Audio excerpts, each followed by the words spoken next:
আমোচ্ছাসে বৃষ্টির ঘাটতি, দুর্গাপুর ব্যারেজ থেকে জল ছাড়া শুরু হলো। নিম্নচাপের জেরে গত দুদিন দক্ষিণবঙ্গে বিক্ষিপ্ত বৃষ্টি হলেও এখনও বৃষ্টির বিস্তর ঘাটতি রয়েছে। আর এই পরিস্থিতিতে আমোচ্ছাসে গতি আনতে আজ থেকে দুর্গাপুর ব্যারেজ থেকে সেচের জল ছাড়া শুরু করল ডিভিসি। সেচ দফতর সূত্রে জানা গেছে, ডিভিসির লেফট ব্যাংক মেন ক্যানেল ও রাইট ব্যাংক মেন ক্যানেল থেকে মোট 6000 কিউসেক হারে জল ছাড়া শুরু হয়েছে। জুলাই মাস শেষ হতে চললেও এখনও সেই অর্থে বৃষ্টি পায়নি দক্ষিণবঙ্গের জেলাগুলো। ফলে শস্য গোলা পূর্ব বর্ধমান সহ বাঁকুড়া, হাওড়া ও হুগলি জেলায় আমন চাষ অনেকটা পিছিয়ে রয়েছে। বৃষ্টির অভাবে বিস্তীর্ণ জমি এখনো অনাবাদি রয়ে গেছে। এই পরিস্থিতিতে সম্প্রতি ডিভিসির দুর্গাপুর ব্যারেজ থেকে জল ছাড়ার পরিকল্পনা নেওয়া হয়। সেই পরিকল্পনা অনুযায়ী আজ সকাল 6টা থেকে দুর্গাপুর ব্যারেজের দুপাশে থাকা সেচ খালে জল ছাড়া শুরু হয়। জানা গেছে, প্রাথমিকভাবে 6000 কিউসেক হারে জল ছাড়া হয়েছে রাইট ব্যাংক মেন ক্যানেল ও লেফট ব্যাংক মেন ক্যানেলে। আপাতত 15 দিন ধরে এই জল ছাড়া হবে বলে জানিয়েছে ডিভিসি কর্তৃপক্ষ। এর ফলে বাঁকুড়া, পূর্ব বর্ধমান, হুগলি ও হাওড়া জেলায় আমন চাষ গতি পাবে বলে আশাবাদী সব পক্ষই। দেরিতে হলেও দুর্গাপুর ব্যারেজ থেকে সেচের জন্য প্রথম দফার জল ছাড়া শুরু হওয়ায় আশায় বুক বাঁধছে কৃষকরাও। যে এলাকার যে জল পায় তাদের প্রত্যেকেরই সুবিধা হবে, কিন্তু সমস্ত এলাকা তো পায় না। এটা কেবল এইখান থেকে সোনামুখীর নিচেটা, এই যে সামনাসামনি এইভাবে যাবে, তারা জল পাবে। আচ্ছা, বড়জোড়ার মানুষ কতটা উপকৃত হবে? বড়জোড়ার মানুষও কিছু হবে, আংশিক পাবে, মানে আশেপাশে যেগুলো আছে, হ্যাঁ যেগুলো আছে সেগুলো পাবে। এই জলটা তো প্রত্যেক বছরই ছাড়া হয়? প্রত্যেক বছরই ছাড়া হয়। এবছর তো প্রকৃতির বৃষ্টি খুবই কম, তাহলে এটাতে কতটা কাজ হবে? মানুষের কাজ হোক।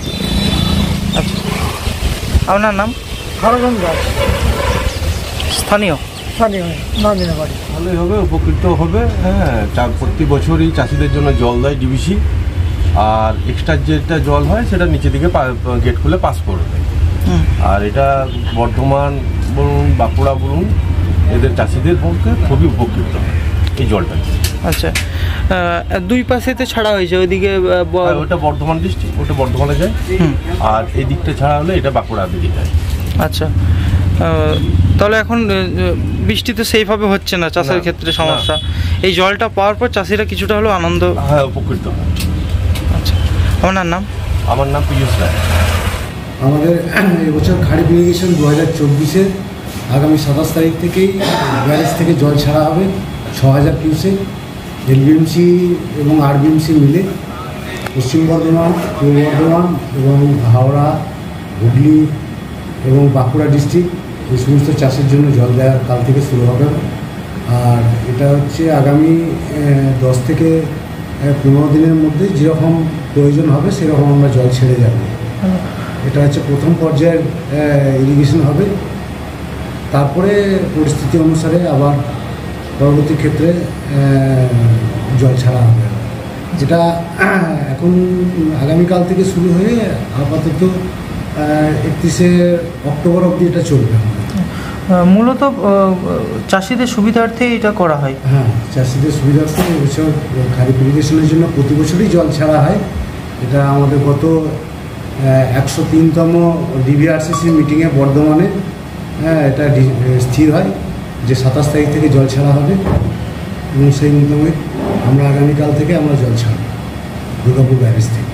আচ্ছা স্যার, আপনার নাম, ডেজিগনেশন দিতে পারেন? Sanjay Majumdar, executive engineer, Damodar head of division. দেখুন, বর্ষা প্রতি বছরই হয়। এই বছর আমাদের এদিকে বর্ষাটা কম হারে, অন্যান্য জায়গায় হয়তো হয়েছে, কিন্তু আমাদের দিকটা একটু কম হয়েছে।